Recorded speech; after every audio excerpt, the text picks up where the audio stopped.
चलिए तो हम स्टार्ट करते हैं अपने सेशन से।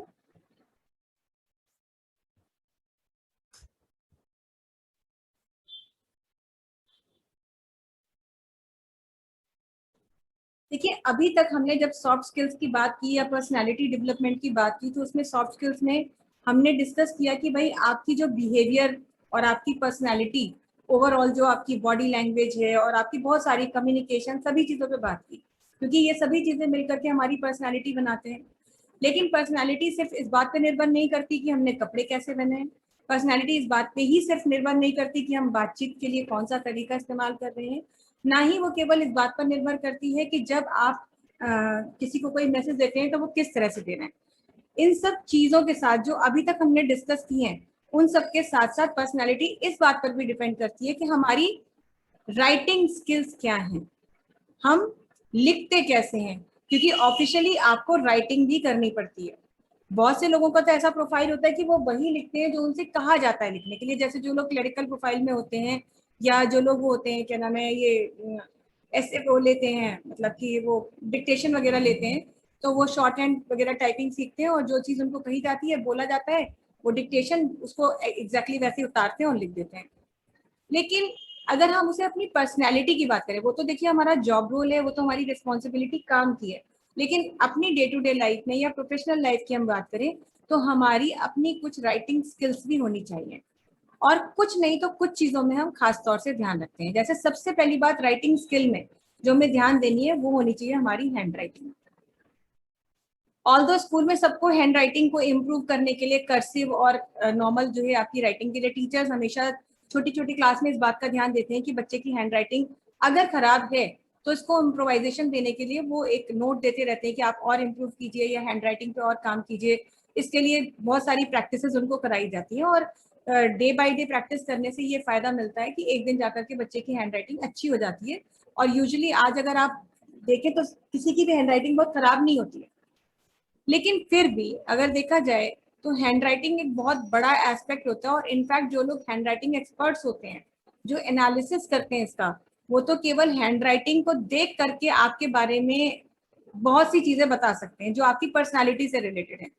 क्योंकि हम जिस तरह का सोच विचार का अपना वो रखते हैं, जैसी हम सोच रखते हैं, हमारे लिखने में भी हमारी सोच रिफ्लेक्ट होती है। और यही रीजन है कि जब कोई हैंड राइटिंग एक्सपर्ट आपकी राइटिंग को पढ़ता है, देखता है, तो देख करके ही वो बता देता है कि आप किस विचारधारा के व्यक्ति हैं। आपको ऐसे ही जान के खुशी होगी, थोड़ा बहुत ऐसा मैं भी कर लेती हूँ और मैंने भी बहुत सारे बच्चों को इस बारे में बताया है। तो इसके लिए, लेकिन जैसे बच्चे कहते हैं मैम मेरी हैंड राइटिंग तो बहुत गंदी है, हम बहुत खराब लिखते हैं, तो हैंड राइटिंग एक्सपर्ट को इस बात से कोई फर्क नहीं पड़ता कि हैंड राइटिंग गंदी है या साफ है। हैंड राइटिंग कैसी है, आपने क्या लिखा है, उसको लिखने के लिए क्या तरीका इस्तेमाल किया है, इस बात से फर्क पड़ता है। जिसका मतलब सीधा सीधा ये नहीं कि जिनकी हैंड राइटिंग साफ है वो हर चीज सही सोच रहे हैं और जिनकी हैंड राइटिंग गंदी है उनकी सोच गलत है, ऐसा बिल्कुल भी नहीं है। हैंड राइटिंग से आपकी सोच पता चलती है, हैंड राइटिंग के साफ होने से और गलत होने से उसका कोई रिलेशन नहीं होता है। लेकिन हाँ, ऑफिशियली जब भी आप काम कर रहे होते हैं, ऑब्वियसली आपको neat and clean hand writing रखनी चाहिए, क्योंकि जब आप लिखते हैं और वो लिख रहे हैं इसलिए कि कोई उसे पढ़े, तो पढ़ने के बाद अगर उसे समझ ही ना आए कि आपने लिखा क्या है, आपने ए लिखा है कि ओ लिखा है, आपने सी लिखा है कि ई लिखा है, तो ऐसी सिचुएशन में प्रॉब्लम्स आती हैं। और ये ऐसी प्रॉब्लम है जो हम डे टू डे फेस करते हैं। जैसे हम लोग अपने एडमिशन फॉर्म भरवाते हैं, अब स्टूडेंट को बोलते हैं कि आप अपनी मेल आईडी लिखिए। अब वो बहुत कैजुअली फॉर्म वॉर्म भरते हुए हम लोग कभी कभी बहुत ज्यादा अलर्ट नहीं होते हैं, हम में से बहुत से लोग अलर्ट नहीं होते हैं, कुछ लोग अलर्ट भी होते हैं, हर चीज को बहुत ध्यान देते हैं। तो उस समय उनको ये लगता है कि भाई मेल आईडी कही है तो फटाफट लिख दो मेल आईडी। लेकिन अब उसमें अगर उन्होंने, जाहिर सी बात है मेल आईडी स्मॉल लेटर में लिखी जाती है, तो उन्होंने कुछ ऐसा लिखा जिसमें पता ही नहीं चल रहा है कि ये सी बना है कि ई बना है स्मॉल में। तो ऐसी जगह पर बहुत प्रॉब्लम्स आती हैं। अगर मान लीजिए आपने लिखा था सी और हमने उसे ई समझ करके फॉर्म में डाल दिया, तो वो एक गलत मेल आईडी आपकी फीड हो जाएगी और जिसकी वजह से आपको सही मेल कभी मिलने ही वाली नहीं है जिसके के लिए आपकी मेल रजिस्टर की गई है। तो इस तरीके की प्रॉब्लम्स होती हैं जिसको कि हमें ध्यान रखना है। तो साफ हैंड राइटिंग लिखते हैं, इसके लिए हम लोग अपने यहाँ क्या सॉल्यूशन निकाले, शुरू शुरू में बहुत प्रॉब्लम हुई, फिर बाद में क्या हुआ, हर थोड़ी देर में काउंसलर आ रही है, मैम ये मेल क्या लिखी है जरा देख लीजिएगा, समझ में नहीं आ रहा है बच्चे ने क्या लिखा है, या ये क्या लिखा है ये बताइए। तो इसके बाद हमने यही बोला कि आप जब फॉर्म भराइए तो बच्चों से मेल आईडी कैपिटल लेटर्स में ही डलवाइए। कि कैपिटल लेटर में आप लिखिए, फिर उसे हम स्मॉल में कर लेंगे जब हम उसको फॉर्म को पंच कर रहे होंगे, सॉफ्टवेयर में डालेंगे, या नाइलेट की साइट पर जब बच्चे को रजिस्टर कर रहे होंगे तो हम स्मॉल लेटर में डाल देंगे। लेकिन अब बच्चे को आप बोलिए कि कैपिटल लेटर में डाले, तो एटलीस्ट ये तो पता चलेगा कि ई लिखा है कि सी लिखा है, ये कंफ्यूजन तो नहीं होगा। तो हमेशा हमें इस बात का ध्यान रखना है कि अगर हम अपने हाथ से कुछ लिख रहे हैं और हमारा लिखा हुआ कोई भी पढ़ रहा है, घर में या बाहर या ऑफिशियली कहीं भी कोई पढ़ रहा है, तो जाहिर सी बात है हैंड राइटिंग ऐसी होनी चाहिए कि हैंड राइटिंग को देख करके लोगों को इरिटेशन ना हो, वो पढ़ने से पहले घबरा ना जाए कि ये लिखा क्या है, उसे पढ़ने की कोशिश ना करें। क्योंकि अक्सर हम लोग जिसको फेस करते हैं वो होती है डॉक्टर्स की हैंड राइटिंग। यूजुअली हम देखते हैं डॉक्टर्स की हैंड राइटिंग बहुत ही मतलब डिफिकल्ट टू अंडरस्टैंड होती है, उसे हम पढ़ के समझ नहीं सकते। हालांकि आप जानते हैं कि वही राइटिंग जब एक केमिस्ट देखता है तो फटाक से समझ जाता है। तो इसका मतलब है कि उनकी राइटिंग जो लिखने का तरीका होता है उसमें बेसिक कंपाउंड का नाम ऐसे लिखते हैं कि वो उसको समझ में आ जाता है। हम लोग क्योंकि इन मेडिकल फील्ड से बहुत ज्यादा कनेक्टेड नहीं होते, इसलिए शायद हम उन कंपाउंड का नाम नहीं समझ पाते हैं। तो आप जब भी कुछ लिखें, जैसे कि स्कूल में आप लिखते थे अपनी कॉपीज में या आंसर शीट्स में, या आज भी जब आप एग्जाम देंगे ओ लेवल का या आगे भी कोई एग्जाम देंगे जिसमें कि आपको कुछ लिखना है, तो लिखते समय इस बात का ध्यान रखें कि जो भी अक्षर आप लिखें वो ऐसे लिखें कि वो साफ सुथरे हों, सबको समझ में आए। हिंदी लिखी जाए या अंग्रेजी, इससे कोई फर्क नहीं पड़ता, neat and clean hand writing से फर्क पड़ता है। बहुत ज्यादा कट अगर आपने किए हैं और वो एग्जाम की आंसर शीट है तो मान के चलिए कि एग्जामिनर इरिटेट होगा। क्योंकि एग्जामिनर की जगह अगर आपको ही बैठा दिया जाए और आपसे कहा जाए कॉपी चेक करो, और हर 2 लाइन के बाद एक लाइन कटी मिल जाए, तो ऑब्वियसली आपको इरिटेशन शुरू हो जाएगी होना। और एक पॉइंट आएगा कि जब आप जबरदस्ती के मार्क्स काट करना शुरू कर देंगे कि ये तो बहुत गंदा काम करके रखा हुआ है। इसीलिए शुरू से हम इस बात पे फोकस करते हैं और आप लोगों को भी टाइम टू टाइम बताते हैं कि आपकी आंसर शीट्स होती है वो नीट एंड टाइडी रखिए, साफ सुथरी रखिए, कट्स मत करिए। अगर आपको फिर भी लग रहा है कि कट है तो सिंपल सी एक लाइन से काट दीजिए और एक लाइन छोड़ के फिर लिखना शुरू करिए। क्योंकि अगर आप इस चीज को ये हैबिट बना लेते हैं तो एग्जामिनर उस चीज के साथ कोप अप नहीं कर पाता है और वो मार्क्स कट करना शुरू कर देता है। तो रोजमर्रा की जिंदगी में लिखते समय तो इस बात का ध्यान रखना ही रखना है कि क्या लिखें, कैसे लिखें, अक्षरों को मिला मिला के लिखें, दूर दूर मत लिखें, बहुत ज्यादा जगह छोड़ के मत लिखें। जैसे खासतौर से आंसर शीट्स में लोग करते हैं, कौन सा हमारे घर से कॉपी लग रही है, एक एक लाइन बीच में छोड़ के लिखना शुरू कर देते हैं, बहुत चौड़ी चौड़ी मार्जिन हम लिखना शुरू कर देते हैं डाल करके। तो प्रॉब्लम इसमें नहीं है देखिए, लेकिन ये होता है कि वो पता चल जाता है कि आपने इतनी स्पेस इंटेंशनली छोड़ी है सिर्फ इसलिए कि आप नंबर ऑफ कॉपीज को बढ़ा सकें। और अगर आप कॉपी बढ़ा रहे हैं, कॉपी की संख्या बढ़ा रहे हैं, कंटेंट अच्छा नहीं है, तो उससे आपको नंबर नहीं मिलने वाले हैं, ये भी समझ लीजिए। क्योंकि आपकी यूनिवर्सिटी का तो हम पता नहीं जहां से आप एग्जाम दे रहे हैं, लेकिन ओ लेवल में नाइलेट इस चीज को, या ए लेवल या किसी भी पेपर में नाइलेट इस चीज को प्रमोट नहीं करता है। वो कहते हैं आपका आंसर एप्ट होना चाहिए, टू द मार्क होना चाहिए, अप्रोप्रिएट होगा, तो ही आपको मार्क्स मिलेंगे। आप कुछ भी लिखाएंगे इधर से उधर तो उससे मार्क्स आपको नहीं मिलने वाले। दूसरी बात आती है लिखने की। जब हम बात करते हैं तो जो भी हम लिखते हैं वो इतना शक्तिशाली, मतलब इतना अच्छा होना चाहिए, इतना इफेक्टिव होना चाहिए कि देखने वाला उससे इम्प्रेस हुए बिना ना रह सके, भले ही वो आपने अपने हाथ से लिखा हो या आपने प्रिंट आउट निकाला हो। क्योंकि राइटिंग कंटेंट जो होता है वो बहुत अच्छा होना चाहिए। और ऐसा कंटेंट कहाँ पर आता है, सबसे पहले जब भी हम प्रोफेशनली अगर बात करें कंटेंट की, तो कंटेंट जो हमें चाहिए होता है वो होता है हमारा रेज्यूमे। एक रेज्यूमे एक ऐसी चीज होती है जिसमें आपका कंटेंट सब लोग पढ़ते हैं। और ये रेज्यूमे कभी बनाया जाता है जब आप जॉब के लिए अप्लाई कर रहे होते हैं, आप रेज्यूमे बना रहे होते हैं, कभी कभी आप सीवी बना रहे होते हैं। ठीक है, तो चाहे रेज्यूमे बनाए या चाहे आप सीवी बनाए, इससे कोई फर्क नहीं पड़ता, लेकिन वो रेज्यूमे बहुत ही इंप्रेसिव होना चाहिए। और उसमें आपको इस बात का खास तौर से ध्यान रखना है कि रेज्यूमे में वो चीजें हों जिनको पढ़ करके जो आपको हायर कर रहा है, जो आपका एम्प्लॉयर है, पढ़ते ही उसको ये पता चल जाए कि भाई आप किस चीज के लिए काम करने आए हैं और आप में ऐसी क्या खास बात है कि आपको हम हायर करें। ये चीजें जो है आपको उस रेज्यूमे में नीट एंड क्लीन तौर पे लिखनी होनी चाहिए। उसके लिए मतलब इस बात पे मत डिपेंड करिए कि अगर एग्जाम वो आपसे इंटरव्यूअर पूछेगा तो ही आप बताएं। क्योंकि आपके रेज्यूमे को जब आप पहले भेजते हैं बाय मेल या बाय हैंड आप जमा करते हैं, तो सबसे पहले रेज्यूमे से ही शॉर्ट लिस्टिंग होती है। आपका रेज्यूमे पढ़ा जाता है और शॉर्टलिस्टिंग की जाती है इस बात से कि किन लोगों का रेज्यूमे इंप्रेसिव है। अब इंप्रेसिव का मतलब ये नहीं कि पेपर की क्वालिटी बहुत अच्छी हो या हैंडराइटिंग ही अच्छी हो जाए सिर्फ तो उससे फर्क पड़ेगा। इंप्रेसिव का मतलब ये है कि पहली बात तो जो खूबियां हम देखना चाहते हैं अपने एम्प्लॉय में वो खूबियां होनी चाहिए, मतलब वो स्किल सेट उसके अंदर होना चाहिए, और साथ ही साथ वो जो क्वालिफिकेशन हमें चाहिए वो क्वालिफिकेशन उसके अंदर होनी चाहिए। जब ये चीजें होंगी तभी हम ऐसे व्यक्ति को इंटरव्यू के लिए बुलाएंगे। तो जब रेज्यूमे शॉर्टलिस्ट होते हैं तो आपको इस बात का ध्यान रखना है कि जो भी आपकी स्ट्रेंथ्स हैं, आपकी बेस्ट चीजें हैं, चाहे वो आपके एकेडमिक से रिलेटेड हो, चाहे प्रोफेशनल क्वालिफिकेशन से या टेक्निकल क्वालिफिकेशन से रिलेटेड हो, और या फिर वो आपकी अपनी एक्स्ट्रा करिकुलर एक्टिविटीज से रिलेटेड हो, ये सारी चीजें आपको स्पेशली अपने रेज्यूमे में मेंशन करनी चाहिए। क्योंकि रेज्यूमे में एक ऐसा डिटेल डॉक्यूमेंट आप बनाते हैं जिसमें आप अपनी 3 चीजों की इंफॉर्मेशन देते हैं। एकेडमिक पूरी डिटेल होनी चाहिए, टेक्निकल यदि आप क्वालिफाइड हैं तो उसकी पूरी डिटेल होनी चाहिए, और प्रोफेशनली अगर आप एक्सपीरियंस हैं तो उसकी भी पूरी डिटेल होनी चाहिए। उसके बारे में कोई क्वेश्चन मार्क उनके दिमाग में नहीं होना चाहिए कि ये तो लिख दिया कि हाँ भाई ज्वाइन किया था या इस कंपनी में काम किया था। तो अगर किसी कंपनी में काम कर चुके हैं, आप अपना वर्क एक्सपीरियंस लिख रहे हैं, तो वहां पर ये भी लिखें कि किस ईयर से किस ईयर तक या किस पीरियड तक आपने ज्वाइन किया था, ये भी मेंशन करना, और किस पोस्ट पे आपने वहां काम किया था। क्योंकि जब आप ये सब चीजें लिखेंगे तभी उसको पता चल जाएगा कि भाई इस पोस्ट पे काम कर चुका है, और अगर हमें भी उस पोस्ट के पर्सन की रिक्वायरमेंट है तो हम फटाक से उस रेज्यूमे को इन कर लेंगे कि ठीक है, इनको इंटरव्यू के लिए तो बुलाया ही जा सकता है।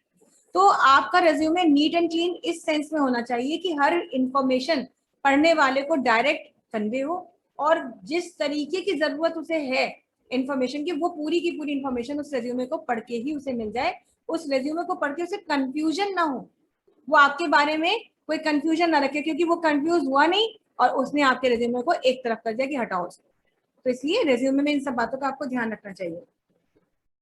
अपने रेज्यूमे में सबसे पहले जब आप लिखते हैं, लिखने वाले तो वैसे अपने अपने हिसाब से लिखते हैं, क्योंकि रेज्यूमे लिखने का वैसे तो कोई नियम नहीं है, ऐसी कोई बाउंड्री या कोई थंब रूल नहीं बना कि रेज्यूमे ऐसे ही बनना चाहिए, तो आपकी मर्जी है। लेकिन फिर भी जो प्रोफेशनल रेज्यूमेज होते हैं उसमें आपको क्या क्या चीजें करनी है। किसी भी रेज्यूमे की शुरुआत सबसे पहले अपने नाम से कीजिए। सबसे पहले आपको अपना नाम और अपनी कॉन्टैक्ट डिटेल्स डालनी है। मतलब आपको अपना एड्रेस देना है, आपको अपनी मेल आईडी देनी है, आपको अपना फोन नंबर देना है। इतनी चीजें किसी भी रेज्यूमे में सबसे शुरू में होनी चाहिए, ताकि आपका नाम पढ़ते ही उसे आपसे रिलेटेड जो भी कॉन्टैक्ट डिटेल्स हैं वो वहां पर मिल जाए। तो ये सब चीजें ध्यान दीजिए। फिर अगर आपका रेज्यूमे एक से ज्यादा पेज का है तो हमेशा जो है आप एक मतलब ऐसा कोई आइडेंटिफायर अपने पेज पर लगा दें कि हाँ आगे भी ये रेज्यूमे कंटिन्यू हो रहा है, तो टू बी कंटिन्यूड या प्लीज टर्न ओवर, कुछ भी ऐसा लिखें ताकि उसे पता चले कि अगले पेज पर भी आपका रेज्यूमे चल रहा है। हालांकि जब तक आप बहुत ज्यादा ओवर क्वालिफाइड नहीं है या कहिए कि बहुत ज्यादा एक्सपीरियंस नहीं है, तब तक इस बात का हमेशा कोशिश करिए कि आपका रेज्यूमे 1 पेज का ही हो। क्योंकि एक बात ध्यान रखिए कि रेज्यूमे अगर बहुत लंबा होता है, मतलब 2-2 3-3, मैं आपको बताऊं, मतलब मैंने नॉन एक्सपीरियंस लोगों के 5-5 पेज के रेज्यूमे पढ़े हैं और बिल्कुल एक तरफ ऐसे किनारे रख दिए। क्योंकि जब हम बहुत लंबा रेज्यूमे बनाते हैं तो एक्चुअली उससे क्या सोच बनती है कि हम अपने बारे में बहुत ज्यादा हाइप कर रहे हैं, हम अपने को बहुत ज्यादा हाईलाइट कर रहे हैं। मतलब कि सीधे शब्दों में कहा जाए तो हम ये मान रहे हैं कि हमसे ज्यादा काबिल दुनिया में कोई है ही नहीं, हम बहुत काबिल हैं। अगर वाकई हम उतने काबिल हैं तो वो हमारे रेज्यूमे से पता चलेगा, जिसमें कि हमारी क्वालिफिकेशंस होंगी, हमने एकेडमिक्स में क्या किया है, हमारी डिग्रीज हमारे पास क्या है, प्रोफेशनल क्या क्वालिफिकेशन है। तो वाकई में अगर हमारा रेज्यूमे उतना लंबा होना मांगता है क्योंकि हम इतने क्वालिफाइड है, तब तो ठीक है भाई। रेज्यूमे जैसे जैसे बढ़ेगा लोग पढ़ेंगे और समझेंगे अरे वाह, इतना एम्प्लॉय हमारा जो आने वाला है, ज्वाइन करने वाला है, वो इतना क्वालिफाइड है। लेकिन जबरदस्ती आपने उसके फॉन्ट के साइज को बढ़ा करके या जबरदस्ती कुछ ऐसी चीजें लिख करके ही अगर आप अपने रेज्यूमे को बढ़ा रहे हैं, उसकी लेंथ बढ़ा रहे हैं और उसके पेजेस का काउंट बढ़ा रहे हैं, तो वो एक रिवर्स इफेक्ट छोड़ता है, नेगेटिव इंप्रेशन छोड़ता है। तो उससे क्या होता है कि आपको नौकरी मिलने की चांसेस बहुत कम हो जाते हैं। मतलब अभी तो आपने इंटरव्यू दिया ही नहीं, उस लेवल तक पहुंचे ही नहीं, आप अपनी नॉलेज का बखान कर ही नहीं पाए। हो सकता है आप बहुत क्वालिफाइड, बहुत नॉलेज रख रहे थे अपनी फील्ड की, लेकिन वहां तक तो पहुंचे ही नहीं। अभी तो सिलेक्शन क्राइटेरिया में आपको आना है, और उसके लिए क्राइटेरिया में आने के लिए आपका रेज्यूमे इतना इंपॉर्टेंस रखता है। तो रेज्यूमे ऐसा होना चाहिए कि एकदम बिल्कुल अब्रिविएशन में होना चाहिए, माने बहुत ही समराइज्ड, ब्रीफ। हाँ, 2-3 पेज का उन लोगों का रेज्यूमे होता है जो बहुत बड़ी बड़ी डिग्रीज लेके बैठे होते हैं। जैसे अगर हम देखें तो एक वाकई में क्वालिफाइड पर्सन, तो जब हमने अपना एमबीए किया था तो जो मेरे प्रोजेक्ट गाइड थे, जिनके गाइडेंस से मैंने पढ़ाई करी है अपनी एमबीए की, उनका जो है 5 पेजेस का रेज्यूमे था। लेकिन उनका 5 पेजेस का रेज्यूमे था भी इसलिए क्योंकि वो डिजर्व करते थे, वो इतने क्वालिफाइड है, उनके नाम से तो यूनिवर्सिटी में मतलब रिवॉर्ड्स मिलते हैं, अवार्ड्स मिलते हैं बच्चों को उनके नाम के। तो वो जब ऐसा रिज्यूमे आपके आंखों के आगे आता है तो आप बड़े खुशी फील करते हैं कि अरे वाह, एक ये वाली फीलिंग आती है। लेकिन अगर मान लीजिए हम क्वालिफाइड है नहीं इतने, और 4 पन्ने का रिज्यूमे हमने लगा दिया, एक में कुछ नहीं थी ये लिख दिया, कुछ दूसरी चीजें लिख दी, तो अगर जबरदस्ती की डिटेल्स दे रहे हैं जिनका कि हमारी प्रोफेशनल क्वालिफिकेशन, टेक्निकल क्वालिफिकेशन या एकेडमिक से कोई खास लेना देना नहीं है, तो उससे हम रेज्यूमे की लेंथ बढ़ा करके अपने लिए नुकसान ही करते हैं। तो बहुत प्रिसाइज होना चाहिए आपका रेज्यूमे, जिसमें खास तौर से आपकी की स्किल्स होनी चाहिए। सबसे पहले एकेडमिक डिटेल्स दीजिए कि भाई आपने 10th किया है, 12th किया है, ग्रेजुएट है, पोस्ट ग्रेजुएट है, किस यूनिवर्सिटी से हैं। और एक बात और ध्यान रखिए कि जब भी आप रेज्यूमे में अपनी क्वालिफिकेशंस लिखते हैं एकेडमिक की, तो आपको रिवर्स सीक्वेंस में चलना चाहिए। बहुत बार बच्चे क्या करते हैं कि जैसे लिखते हैं pass high school from this board in this year, फिर इंटरमीडिएट, फिर ग्रेजुएट और फिर पोस्ट ग्रेजुएट। लेकिन एक्चुअली अगर आप पीजी हैं तो पहले आप पीजी लिखिए कि आपने पीजी कहाँ से किया है ना, successfully qualified PG post graduate in this subject from this university in this year, फिर उसके बाद ग्रेजुएशन फ्रॉम दिस यूनिवर्सिटी या दिस कॉलेज, फिर उसके बाद में आप अपना 10th और 12th का बोर्ड लिखिए कि किस बोर्ड से किस ईयर में किस परसेंटेज के साथ किया और 10th में क्या किया। तो इस तरीके से रिवर्स सीक्वेंस में आपको पढ़ना चाहिए, क्योंकि हाईएस्ट क्वालिफिकेशन पहले होनी चाहिए और उसके सीक्वेंस में ही रिवर्स ऑर्डर में आपको चलना है। तो आप ये लिखें। उसके बाद आप अपनी की एकेडमिक्स के बाद अगर आपकी कोई टेक्निकल क्वालिफिकेशन है, जैसे आपने ओ लेवल किया है या आप बीटेक है मतलब इस तरीके की कोई टेक्निक, आपने पॉलिटेक्निक का कोर्स किया हुआ है, तो इस तरीके की जो है फिर वो टेक्निकल क्वालिफिकेशंस में आपकी आएंगी। आपने ट्रिपल सी किया हुआ है, तो जो जो कोर्सेज आपने किए हैं उनको 1 बाय 1 मेंशन करिए, उसको भी उस ऑर्डर में, रिवर्स ऑर्डर में कि ईयर वाइज। जैसे ओ लेवल सबसे बाद में किया तो ओ लेवल पहले लिखिए, उसके बाद में फिर आपने सपोज पॉलिटेक्निक किया था तो पॉलिटेक्निक का मेंशन करिए कि ये कोर्स, ये वाली हमारे पास डिप्लोमा है पॉलिटेक्निक का। फिर मान लीजिए उससे पहले आपने ट्रिपल सी कर लिया था 10th करके, तो ट्रिपल सी लास्ट में मेंशन करिए। तो ईयर वाइज रिवर्स ऑर्डर में चलते हुए आप अपनी टेक्निकल क्वालिफिकेशन दीजिए। उसके बाद अगर आपका कोई वर्क एक्सपीरियंस है, आप प्रोफेशनली एक्सपीरियंस है, तो अपना वर्क एक्सपीरियंस लिखिए, उसमें भी उल्टे क्रम में। लास्ट जहां काम किया वो सबसे पहले लिखिए कि ऐसे worked in this organization as this या on this post from this duration to this duration. जैसे लिखना फ्रॉम जुलाई 2019 टू सितंबर 2020 ऐसे। तो ये आपको उल्टे क्रम में अपनी जो अपनी वर्क एक्सपीरियंस है वो लिखनी है। साथ ही साथ आपको उससे रिलेटेड जितने भी डॉक्यूमेंट्स चाहिए, मतलब अपनी चीज को प्रूव करने के लिए जो डॉक्यूमेंट्स आपको लगाने हैं, आज आप अपना सीवी या रेज्यूमे जो भी सबमिट करें, सबसे पहले आपकी अपनी एक आईडी प्रूफ होना चाहिए, जिसमें कि आप अपने आधार कार्ड को जरूर लगाएं, उसकी फोटोकॉपी कोई मांगे या ना मांगे। आधार कार्ड की फोटोकॉपी 100% कंपलसरी आपको देनी चाहिए। एटलीस्ट अपनी एक स्कैन की हुई फोटो वहां लगाएं, सॉरी फोटोग्राफ अपना अपने सीवी के साथ लगाएं। तीसरा, जितने भी सपोर्टिव डॉक्यूमेंट्स हैं आपके क्वालिफिकेशंस को दिखाने के लिए, जैसे 10th 12th ग्रेजुएशन पीजी इन सब की मार्कशीट है तो लास्ट ईयर का लगाइए। जैसे 10th 12th के बाद में बीएससी फाइनल ईयर की और एमएससी या एमए जो भी किया है उसके फाइनल ईयर की मार्कशीट की एक एक फोटोकॉपी लगाएं, सेल्फ अटेस्ट करें, अपना साइन करके उसमें लगाएं।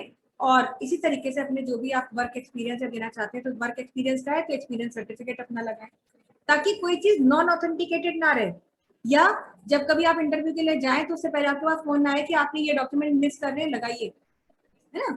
क्योंकि इसके साथ ही जब सीवी में जब हम कहीं ज्वाइन कर लेंगे तो हमारी बैंक अकाउंट डिटेल्स रह जाएंगी बस, बाकी तो हमने सब अपना जमा ही किया हुआ है। बहुत बार बच्चे ऐसा सोचते हैं कि हम क्यों लगाएं, अभी वहां जब हम ज्वाइन कर लेंगे तब होगा। तो अगर आप ऐसा डाउट रखते हैं तो जब भी आप वो अपना जमा करने जा रहे हैं सीवी या रेज्यूमे, तो आप एक सेट अपना पूरा बना के चलिए, और जिस क्रम में आपने अपनी चीजों को लिखा है उसी क्रम में पूरा सेट फोटोकॉपी का भी लगाएं, वही सीक्वेंस रखें, और वो अलग से एक स्टेपल करके रख लें अपने पास। जब आप अप्लाई करने जा रहे हैं, सीवी सबमिट करने जा रहे हैं, तो आप पूछ लीजिए सामने जिसको देने कि मैं एक सेट अपने मेरे पास है, तो क्या आप चाहते हैं कि हम आपको वो दे दें। तो वो कहते हैं अगर सेट है तो लगा दीजिए, तो आप दे दीजिएगा। वो कहते हैं नहीं अभी जरूरत नहीं है, आप ज्वाइन करने के समय आपसे मांगा जाएगा तब आप दीजिएगा, तो रख कर रहने दीजिए, ऐसा भी आप कर सकते हैं। तो ये सब चीजें अपनी ध्यान रखनी है, और इन सब चीजों के साथ साथ अपनी हॉबीज और अपने इंटरेस्ट को भी मेंशन करना ना भूलें। लेकिन इस बात का ध्यान रखते हुए कि बहुत से लोग सिर्फ इंप्रेशन के लिए हॉबी लिख देते हैं, बुक रीडिंग, और आप ये नहीं जानते हैं कि आपकी हॉबीज या आपके इंटरेस्ट से आप पकड़े जा सकते हैं।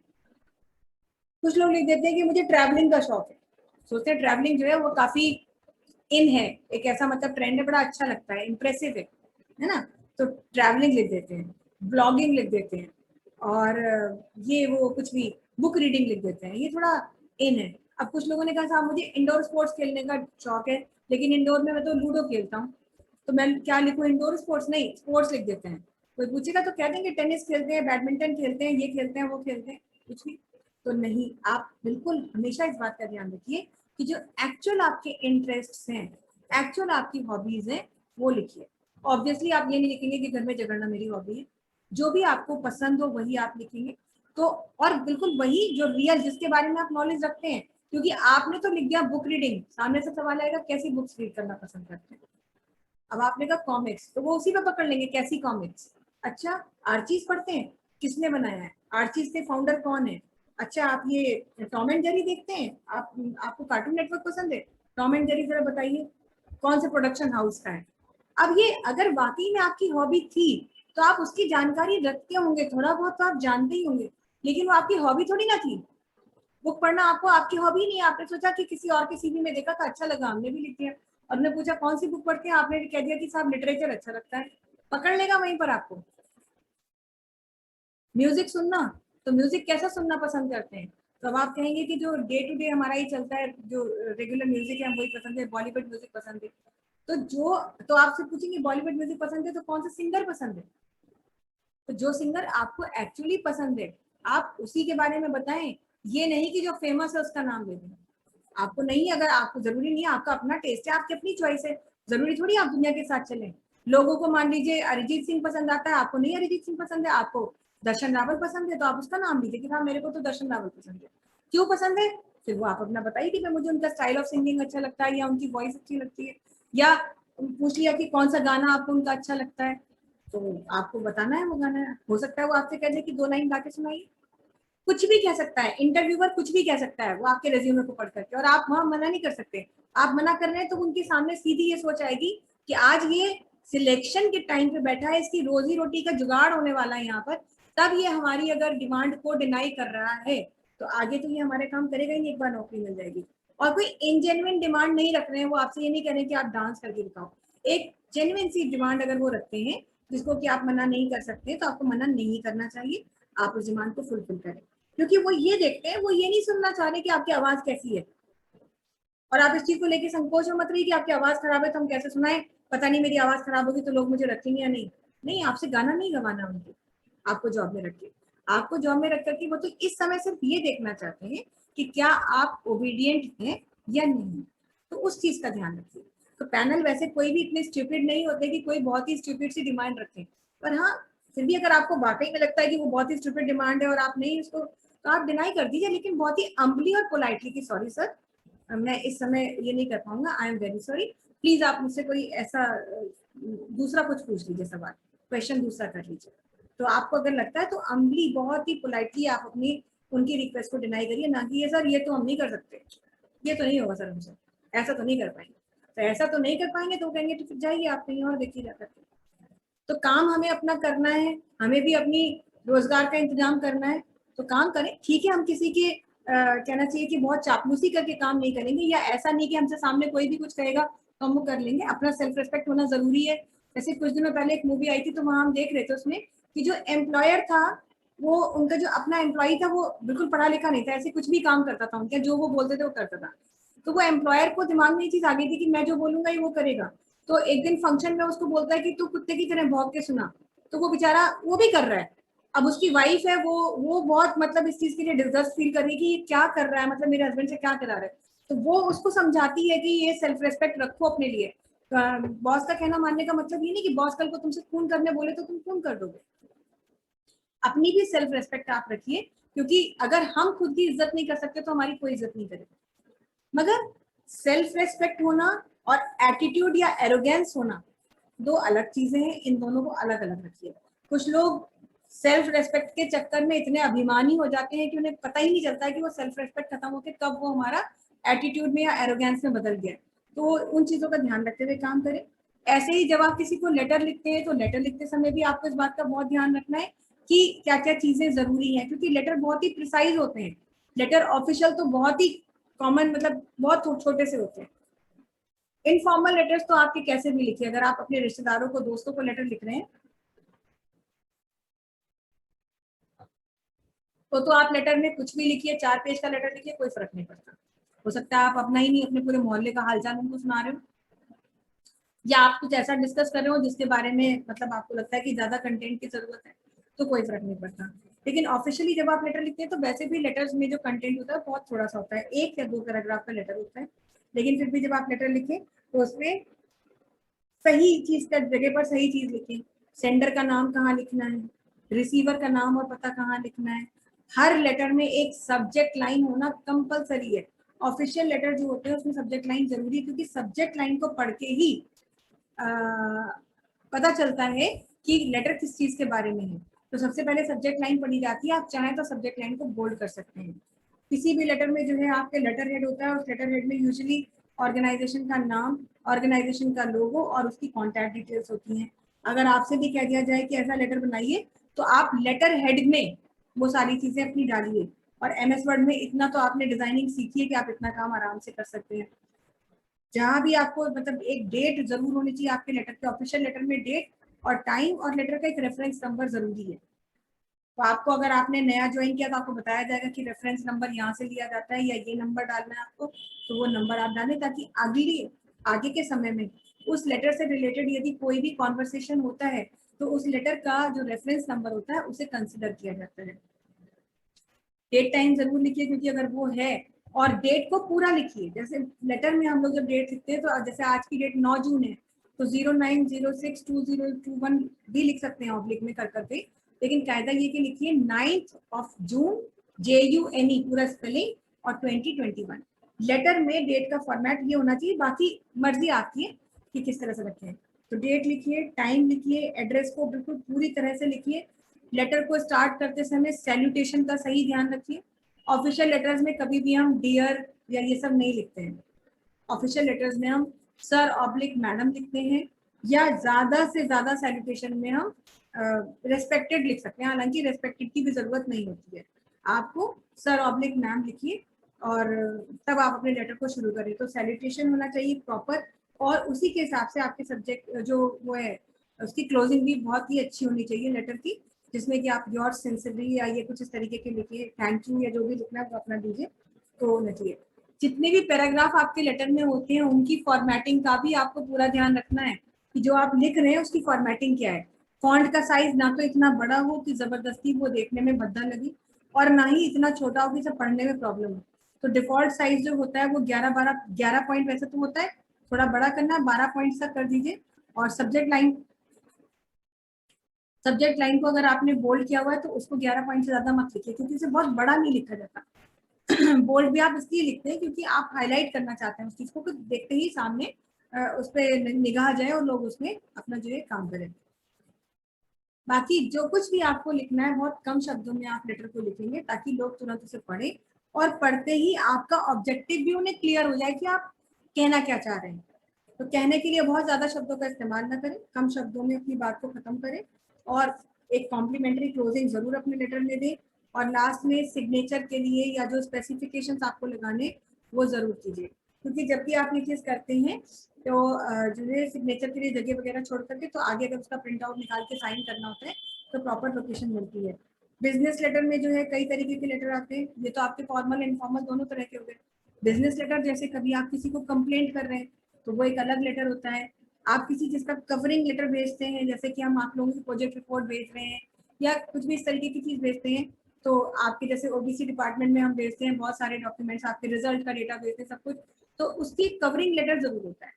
कवरिंग लेटर जो होता है वो एक अलग से पेज होता है लेटर के फॉर्म में, जिसमें ये लिखा जाता है कि हम ये आपको साथ जो डॉक्यूमेंट्स आपको मिल रहे हैं वो किस चीज के बारे में।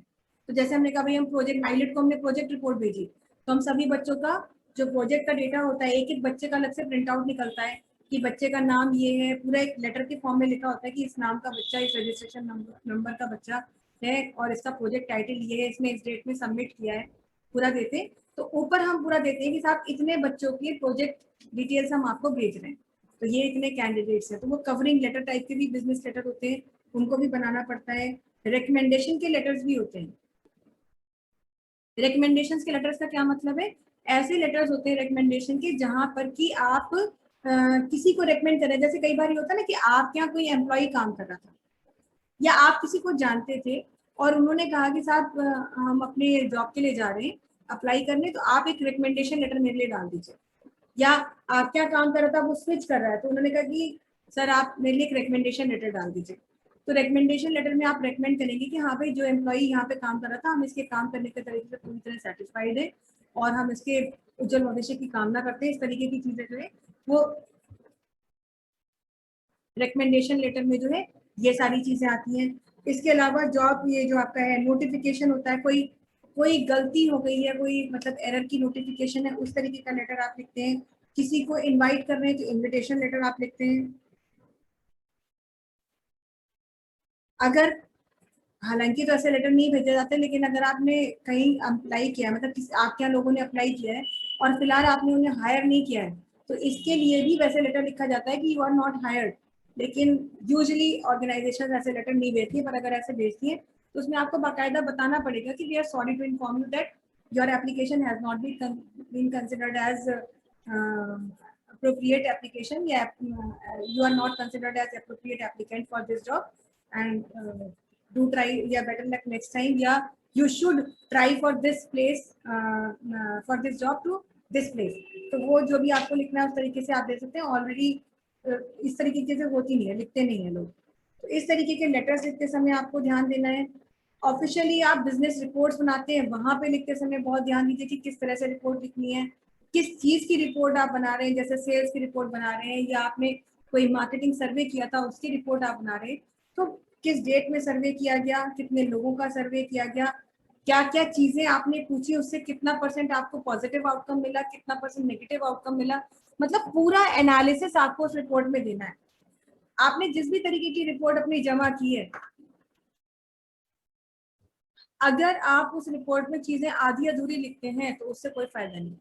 और इनफैक्ट किसी भी चीज में आधा अधूरा ज्ञान आपको नहीं डालना है। इन्फॉर्मेशन जब भी दे अप्रोप्रिएट इन्फॉर्मेशन आप दें, सारी इन्फॉर्मेशन उसमें होनी चाहिए, क्योंकि अगर इन्फॉर्मेशन इनकम्प्लीट है तो लोग उसको एक अच्छी रिपोर्ट नहीं मानते हैं। तो कई तरीके की रिपोर्ट्स होती हैं, जैसी भी रिपोर्ट है आप उस रिपोर्ट को बनाएं और लिखें। और अगर किसी भी तरीके की रिपोर्ट में आपको लगता है कि आपको उसकी जरूरत है, क्या नाम है, डायग्राम की जरूरत है, कहीं कुछ अगर ऐसा बनाना है तो डायग्राम के थ्रू भी आप अपनी रिपोर्ट को सपोर्ट कर सकते हैं।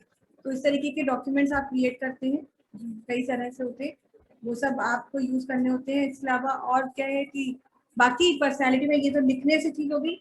नेक्स्ट होती है बात कि आप प्रेजेंटेशन दे रहे होते हैं, मतलब आपका बोलने चालने का ढंग हो गया, बॉडी लैंग्वेज हो गई, सब हो गया, लिखने की चीजें हो गई। अब आती है बात प्रेजेंटेशन की।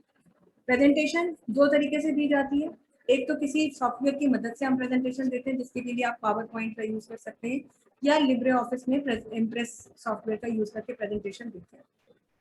इन सॉफ्टवेयर का काम यही होता है कि आपकी बात को ज्यादा इम्प्रेसिव ढंग से कहने में आपको हेल्प करते हैं, बाकी कहना आपको ही है। तो आपके द्वारा लिखे गए शब्द भी आपकी पर्सनालिटी को ही बताते हैं कि आप किस सोच के व्यक्ति हैं, उस हिसाब से आप चीजों को लिख रहे हैं। ऐसे ही प्रेजेंटेशन भी आपके पूरे जो ओवरऑल आपकी पर्सनालिटी है उसी का रिफ्लेक्शन होता है। तो प्रेजेंटेशन यदि आपने बनाई है पावर पॉइंट या किसी सॉफ्टवेयर में, तो आप बात करें तो उसमें आपको ध्यान रखना है कि आपकी पावर पॉइंट की प्रेजेंटेशन में क्या क्या चीजें होनी चाहिए। शायद आपको हमने इससे पहले ये बताया है कि प्रेजेंटेशन बनाते समय किन बातों का ध्यान रखना है। तो ऑफिशियल प्रेजेंटेशन बहुत ही concise, brief, to the point होनी चाहिए। प्रेजेंटेशन में कभी भी ज्यादा शब्दों का इस्तेमाल नहीं करना है। इनफैक्ट इसकी जगह आप फ्रेजल वर्ड्स का यूज कर सकते हैं। जैसे मैं बार बार एग्जाम्पल देती हूँ कि पंच लाइन जैसी चीजें लिखनी चाहिए जो हमेशा लोगों को याद रहती हैं, क्योंकि लंबी लंबी चीजें कोई याद नहीं रखता। तो प्रेजेंटेशन में हमेशा बेस्ट वर्ड्स आप लिखिए। जैसे कि एक नारा मैं भी आप लोगों को देने वाली हूँ। अब आप लोगों के एग्जाम सितंबर में होंगे, तो इनफैक्ट मैंने भी आप लोगों के लिए एक मोटो दे दिया है। आज ही हम, ऐसा तो हम बाद में डिस्कस करते, पर चलिए अभी बात हो रही है तो हम भी कहना चाहते हैं कि भाई अभी भी जो लोग जागृत अवस्था में नहीं आए तो जग जाएं, क्योंकि ओ लेवल के 2 पेपर का रिजल्ट ऑलरेडी निकल चुका है। अब आप लोगों को अपना स्टेटस पता है कि आपको कितनी अभी तैयारी और करनी है, कितने पेपर और देने हैं। और अगर सितंबर में एग्जाम होने तो अब समय आपके पास उतना ज्यादा नहीं है। यदि आज से आप लग जाएंगे तो आप बिल्कुल बिना किसी डाउट के बहुत अच्छे ग्रेड्स के साथ अपना पेपर क्लियर कर लेंगे विद इन अ ईयर। बाकी मर्जी आपकी है, क्योंकि पता तो है ही कि पंचवर्षीय कार्यक्रम है। तो जिन्हें पढ़ना है, जो पूरी मेहनत से पढ़ना चाहते हैं, उनके लिए हम सिर्फ एक बात कहेंगे कि पढ़ो इतना कि हद कर दो, नहीं तो ओ लेवल का प्रोग्राम रद्द कर दो। तो ये आपको अपना नारा भी अपना भी बनाना है। तो इस चीज को ध्यान में रखते हुए आप अगर इस चीज को रोज पढ़ सोचें, ये लाइन पढ़ो इतना की हद कर दो, नहीं तो ओ लेवल का प्रोग्राम रद्द कर दो, तो आपको भी एक मोटिवेशन 2-4 दिन के बाद मिलने लगेगा कि नहीं नहीं रद्द नहीं करना है, पढ़ना है और इतना पढ़ना है कि हद कर दें, ताकि कल को जाकर के रिजल्ट हमारे अच्छे मिले। तो इस तरीके की बातें प्रेजेंटेशन में कही जाती हैं। जो भी आप चीजें डिस्कस कर रहे हैं अपने टॉपिक से रिलेटेड तो आप डिस्कस करेंगे, लेकिन बीच बीच में कुछ ऐसे इंस्पिरेशनल या मोटिवेशनल कोट्स आपके होने चाहिए जो बहुत ही सिंप्लीफाइड हो। कोट्स का मतलब ये नहीं होता है कि हम बड़े बड़े लोगों ने जो बातें कही हैं उन पूरी पूरी 2-2 लाइन की 3-3 लाइन की कोट्स लिख डालें। आपको उन चीजों को बहुत सरल शब्दों में कहना है ताकि लोग आपकी बात को समझ सकें और उसे फॉलो करने की कोशिश करें। यदि प्रेजेंटेशन आप दे रहे हैं तो वहां पे आपका खड़े होने का ढंग भी मायने रखता है। कुछ लोग प्रेजेंटेशन देते समय एक कोने में खड़े रहते हैं और चुपचाप हाथ बांध करके अपना प्रेजेंटेशन देते रहते हैं। यदि वाकई जरूरत सिर्फ इस बात की थी कि आप खड़े ही रहें और चुपचाप हाथ बांध करके काम करें, तो आप खड़े रहिए। हालांकि प्रेजेंटेशन देते समय ऐसा कभी भी नहीं चाहिए होती, क्योंकि प्रेजेंटेशन देते समय यदि कोई खड़ा है और बात कर रहा है तो ये जरूरी है कि उसका पब्लिक इंटरेक्शन हो, उसका आई कांटेक्ट हो, लोगों से उसको देखना है, लोगों के साथ उसे इंटरेक्ट करना है, और इसके लिए कम से कम उसे उस जगह पर 2-3 चक्कर लगाने पड़ेंगे। अगर वो कोई स्टेज है तो उस स्टेज पर वो पूरे के पूरे स्टेज को कवर करें, ये नहीं कि एक कोने में खड़े हैं। अगर वो एक क्लासरूम है तो क्लासरूम में एक कॉर्नर से दूसरे कॉर्नर पर जाएं। अगर वो एक कॉन्फ्रेंस हॉल है तो एक कॉन्फ्रेंस हॉल में एक कोने से दूसरे कोने तक जाएं। मतलब पूरे जगह गोल गोल चक्कर ना लगाएं, लेकिन एटलीस्ट सामने सबके रहें, ताकि लोगों को लगे कि आप उनसे भी बात कर रहे हैं। ऐसा ना लगे कि किसी एक व्यक्ति से ही बात हो रही है या जो बात कर रहा है वो हमारी तरफ देख ही नहीं रहा है तो हम क्यों ध्यान। तो इन सब बातों का ध्यान नहीं रखना है, ध्यान रखते हुए काम करना है। कुछ लोगों की आदत होती है जब बात करते हैं तो बहुत ज्यादा हाथ चलाते हैं, छोटी छोटी बातों को कहने में भी हाथों का बहुत ज्यादा इस्तेमाल होता है। वैसे तो ये देखिए अपनी पर्सनल हैबिट है, हम लोगों को हमारी बॉडी का कोऑर्डिनेशन हमारे हिसाब से होता है, लेकिन फिर भी प्रेजेंटेशन देते समय इस बात का ध्यान रखें कि अगर आपको हाथ बांध के खड़े नहीं होना है तो बहुत ज्यादा हाथ चलाती हुई बात नहीं करनी है। हाथ चलाने की जरूरत जब हो तभी हाथ चलाएं, नहीं तो आप अपने हाथ को मतलब पॉकेट में रख सकते हैं। अगर आप ट्राउजर्स पहने हैं और आप पॉकेट में रख सकते हैं, नहीं तो आप ज्यादा मतलब इधर उधर हाथ को हिलाएं मत, जैसे नॉर्मल आपकी बॉडी पॉस्चर है उसके साथ ही अपने हाथों को रहने दें। तो इस तरीके से काम करें। जितने भी लोग आपको सुन रहे हैं, जो ऑडियंस है, उन सबसे आई कांटेक्ट बनाने की कोशिश करें ताकि सबको ये लगे कि सबसे बात हो रही है, ऐसा ना लगे कि किसी एक व्यक्ति से बात हो रही है और बस लोग जो प्रेजेंटेशन दे रहा है उसका तो एक ही पे ध्यान है। जैसे अक्सर कई बार ये होता है कि बच्चों को शिकायत होती है कि टीचर एक ही बच्चे को पढ़ा के चला जाता है या एक ग्रुप को ही पढ़ाता है, उधर ही देखता चला जाता है। तो ऐसा टीचर की इंटेंशन नहीं होती है, क्योंकि वो इतने बच्चों को पढ़ाने आएगा तो किसी एक बच्चे को थोड़ी ना पढ़ाएगा, लेकिन उसकी आदत नहीं है कि वो सब तरफ देखे, तो इसलिए जो है बच्चों को ऐसा फील होता है। मगर बच्चों को ऐसा फील होना ही नहीं देना चाहिए। ये टीचर की रिस्पॉन्सिबिलिटी है कि हर बच्चे को कंफर्टेबल फील हो, हर बच्चे को ये लगे कि हाँ मैं क्लास में हूँ और इस क्लास का हिस्सा हूँ। तो इसके लिए टीचर इंटरेक्ट करे, बॉडी लैंग्वेज, आई कॉन्टैक्ट बनाए, और साथ ही साथ बीच बीच में कुछ ऐसे क्वेश्चंस भी पुटअप करता रहे जो सब बच्चों से पुटअप किए जाए, कभी किसी से कभी किसी से, ताकि हर बच्चे को दिमाग में ये चीज रहे कि टीचर हमसे क्वेश्चन पूछ सकता है तो हमें भी अलर्ट रह के सुनना है, और हम भी इस क्लासरूम का हिस्सा हैं, हम भी इक्वली उतने ही इंपॉर्टेंट है जितने बाकी के बच्चे इंपॉर्टेंट है। तो इस चीज का ध्यान रखते हुए आपको काम करना है। बोलते समय जब प्रेजेंटेशन दे रहे हैं तो जो आपकी टोन है उसका आपको खास ध्यान रखना है। ना तो बहुत लाउड, इतना मत चीखें कि आगे वाले जो लोग बैठे हैं आपको सुन रहे हैं उनके कान फट जाए, और इतना धीरे भी ना बोले कि 3-4 लाइन के बाद जो लोग बैठे उन्हें आपकी आवाज सुनाई ही ना दे। तो आपकी जो पिच है वो एक प्रॉपर पिच होनी चाहिए। हालांकि बहुत बड़े कॉन्फ्रेंस रूम्स होते हैं तो वहां पे माइक मिलते हैं, आप माइक से बात करते हैं, और पिच के साथ साथ आपको अपनी बोलने की स्पीड का भी उतना ही ध्यान रखना है। ना तो इतना फास्ट बोले कि आधी चीज समझ ही में ना आए कि आप क्या बोल रहे हो, और ना ही इतना स्लो बोले कि लोगों को सुनने में बोरियत महसूस हो, क्योंकि प्रेजेंटेशन देखिए पूरी तरह से हमारी पर्सनालिटी को रिफ्लेक्ट कर रहा है। अब उसमें इन सब बातों का यदि हम ध्यान नहीं रखते हैं तो अच्छी से अच्छी प्रेजेंटेशन भी बोगस हो सकती है, बेकार हो सकती है, अनसक्सेसफुल हो सकती है, फेल हो सकती है, और आपका जो मुद्दा था, एजेंडा था, जो ऑब्जेक्टिव था प्रेजेंटेशन देने का, वो फेल हो सकता है। तो इसलिए इन सब बातों का ध्यान रखते हुए ही आप अपने प्रेजेंटेशन दें। जो भी बात आप कर रहे हैं आपका उच्चारण एकदम नीट एंड क्लीन हो, स्पीच आपकी एकदम क्लियर हो, बोलने की क्वालिटी एकदम ऐसी हो कि लोगों को सुनने में प्रॉब्लम ना हो, शब्दों को बहुत सोच सोच के बोलें, एक एक शब्द को साफ बोलें, अपने जेस्चर्स को मेंटेन करें, है ना। जैसे मैंने कहा कि पूरे टाइम पे एक ही जगह पे मत खड़े रहें, खड़े होते समय ध्यान रखें कि आपके हाथ पैर किस तरह से जा रहे हैं। कुछ लोग हिलाते रहते हैं, खड़े हैं तो बस पैर से बराबर ठक ठक ठक ठक करे जा रहे हैं। तो इन सब जेस्चर्स का ध्यान रखिए कि इस तरीके का कोई डिस्टर्बेंस नहीं होना चाहिए। अगर आपके हाथ में पेन है तो पेन को हिलाते मत रहें। अपने फेशियल एक्सप्रेशंस का बहुत ध्यान रखें कि बोलते हुए हमारा मुंह तो नहीं टेढ़ा हो जाता है। और आप बिलीव करें, जो लोग इस तरह की प्रेजेंटेशन देते हैं वो बाकायदा रिहर्सल करते हैं, शीशे के सामने खड़े होकर रिहर्सल करते हैं। जैसे आप लोगों को एक्टिंग के पहले आप लोग रिहर्सल करते हो, तो ऐसे ही प्रेजेंटेशन की भी रिहर्सल होती है। क्यों? क्योंकि अपनी पर्सनैलिटी को हम खुद पहले इवेल्युएट करते हैं कि भाई बोलते हुए हम कैसे लगते हैं।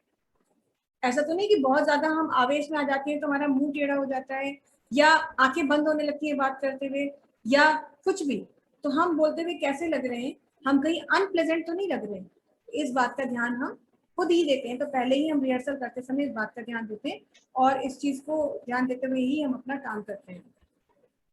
आपको हमेशा प्रेजेंटेशन देते समय इस बात का भी ध्यान रखना है कि जो भी स्टिपुलेटेड टाइम आपको प्रेजेंटेशन देने का दिया जाए, जैसे मान लीजिए आपसे कहा गया भाई 1 घंटे की प्रेजेंटेशन है, तो आपको इस तरह से प्लानिंग करनी है कि आपकी प्रेजेंटेशन 1 घंटे के अंदर खत्म हो जाए, ना कि आप उसे 1.25 घंटे तक चले। क्योंकि कुछ लोग आपकी प्रेजेंटेशन में जो आए हैं वो आना ही नहीं चाहते थे, वो तो जबरदस्ती बैठाए गए और जबरदस्ती भी इस तरह से बैठाए कि 1 घंटे की, भाई 1 घंटे सुन लेना। अब वो वेट कर रहे हैं कि आपका 1 घंटा कब खत्म और वो निकले। तो अगर कुछ ऐसी मानसिकता के साथ लोग बैठे हैं तो टाइम के बढ़ने पर वो खड़े होना शुरू कर देंगे, और अगर उन्होंने खड़ा होना शुरू किया तो अगल बगल के लोग जो बहुत मन लगा के आपकी बात सुन रहे थे वो भी डिस्टर्ब हो सकते हैं। तो स्टिपुलेटेड में ड्यूरेशन में ही अपनी जो आपकी प्रेजेंटेशन है उसे खत्म करें, और इस तरह से करें कि जो लोग जबरदस्ती भी बैठाए गए थे वो भी 2 4 10 मिनट के बाद पूरा इंटरेस्ट लेकर के आपकी बात को सुनने लगे। और इनफैक्ट कोशिश तो ये होनी चाहिए कि 1 घंटा कब खत्म हो गया उन्हें पता ही ना चले, ना कि वो बर्डन की तरह से उसे समझे। तो इस तरीके की चीजें हैं। आप एक बहुत ही मतलब जब प्रेजेंटेशन होती है तो उसमें आप काउंटर क्वेश्चंस को हमेशा इनवाइट करें, क्वेरीज को हमेशा इनवाइट करें, क्योंकि बहुत बार ये होता है कि हम लोग किसी के क्वेश्चन को सुन के कहना चाहिए अनकंफर्टेबल हो जाते हैं, इरिटेट हो जाते हैं। तो प्रेजेंटेशन देने से पहले आप उन्हें बता सकते हैं कि ड्यूरिंग प्रेजेंटेशन हम आपके क्वेश्चंस जो अगर कुछ भी आते हैं तो आप उन्हें एक पेपर पे नोट कर लें, और लास्ट में हम एक क्वेश्चन का सेशन रखेंगे 15 मिनट्स का, जिसमें आपकी क्वेरीज को हम डिस्कस करेंगे। तो उससे क्या होगा कि जो लोगों के दिमाग में क्वेश्चन आ रहा है और बीच में अगर उन्होंने कहा कि मेरा क्वेश्चन है, हाथ उठाया, और आपने कह दिया नहीं नहीं नहीं अभी हम क्वेश्चन नहीं सुनेंगे, तो वो डिससेटिस्फाइड हो जाएंगे, उन्हें इंसल्ट फील होगी और वो कहेंगे हम सुनते ही नहीं इनकी बात, छोड़ो। क्योंकि ये तो ह्यूमन टेंडेंसी है ना, तो उस सिचुएशन में ये प्रॉब्लम आएगी।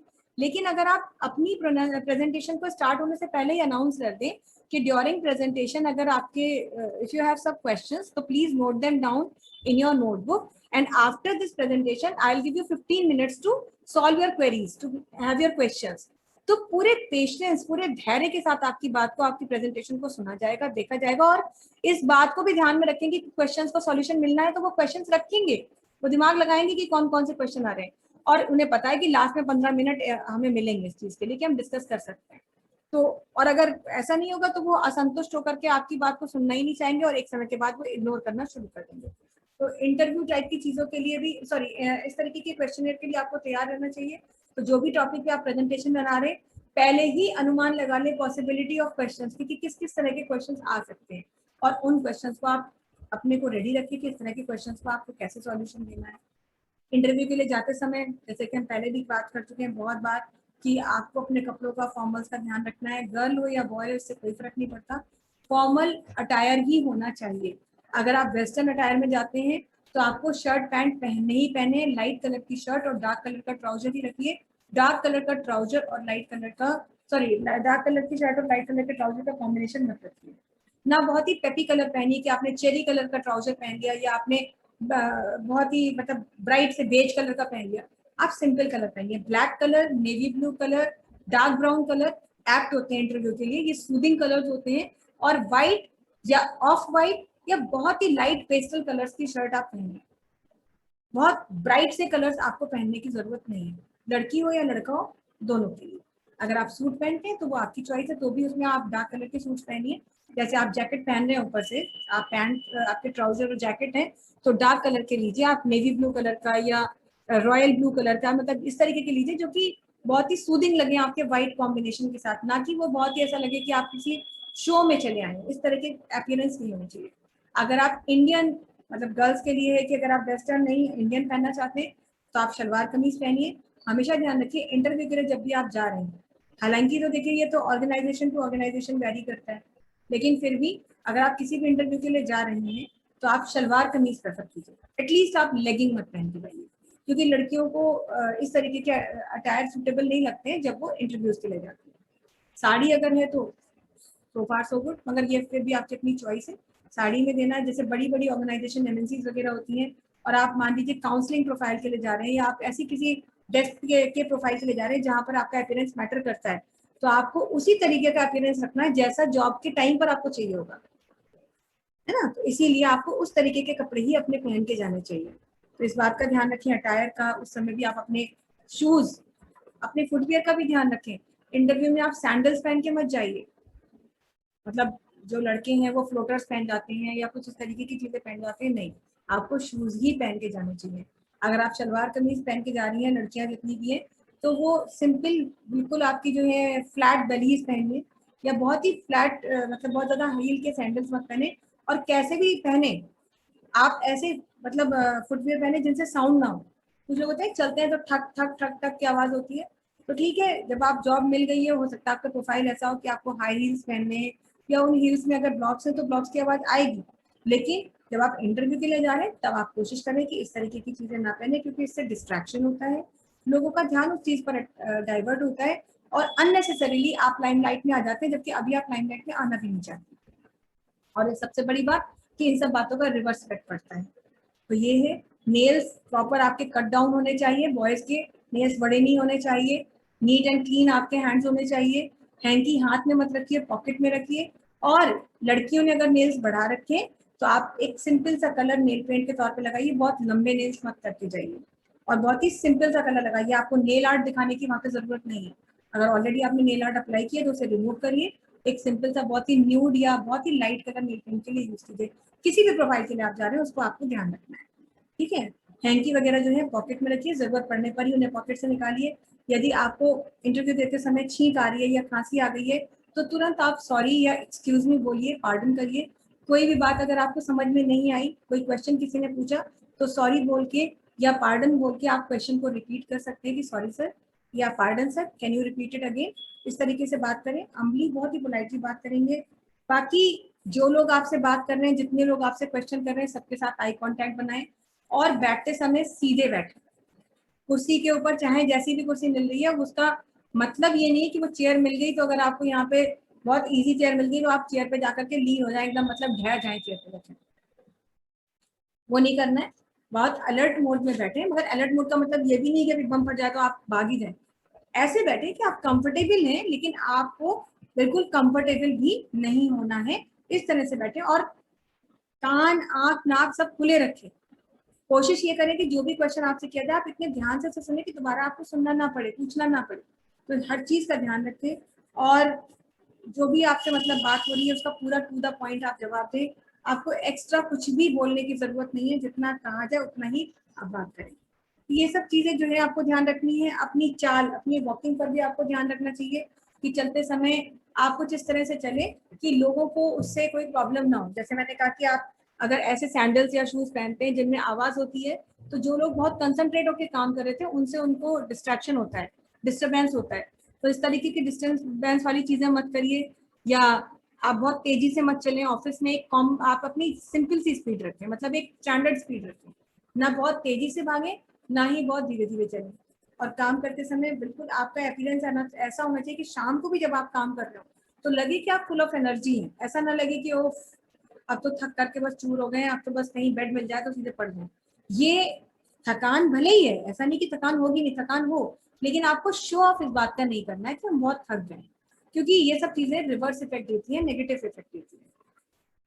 तो खैर आपकी पर्सनालिटी में इन सब बातों का बहुत महत्व होता है, आपको इन सब बातों का ध्यान रखना है। और फिलहाल ये चीजें अगर आप आज से सीखते हैं और कल को आप जब कुछ बन जाते हैं तो तब तक अगर आप इन्हें रेगुलर लाइफ में अपनी यूज करते हैं तो आपको बहुत सारी ऐसी चीजें हैं जो जब आप प्रोफेशनल बनेंगे तब आपको पता चलेगा कि कितना फायदा हो रहा है।